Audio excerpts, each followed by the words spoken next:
तुझी नित नित महिमा गाया। ओ अमर डेरा लाल साईं। जय झूलेलाल। असांजे चैनल में तव्हां सभिनीनि जो स्वागत आहे। त अॼु जी ख़बर आहे चकरभाटा बिलासपुर छत्तीसगढ़ मां। चंड दिवस जे अवसर ते सिंधी समाज झूलेलाल मंदिर में बहिराणे साहिब जे दर्शन कयो। चंड दिवस जे पावन अवसर ते कई शुभ कार्य थींदा आहिनि। कई माण्हू गृह प्रवेश कंदा आहिनि त कुझु माण्हू नई दुकान जी ओपनिंग कंदा आहिनि। कुझु माण्हू घर में ॿारनि जो मुंडन बि कराईंदा आहिनि। समाज जे कई माण्हुनि श्री झूलेलाल मंदिर में पहुची करे मथो टेकियो व बहिराणे साहिब जे दर्शन कयो।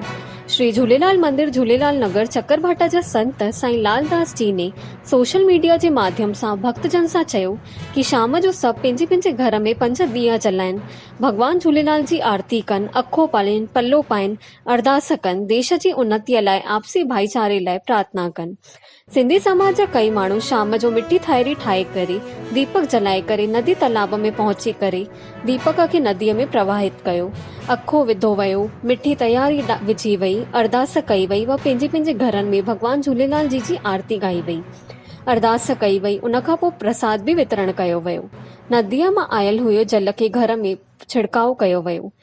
नंढनि ने वॾनि खां आशीर्वाद वरितो एवं चंड जी वधायूं ॾिनियूं।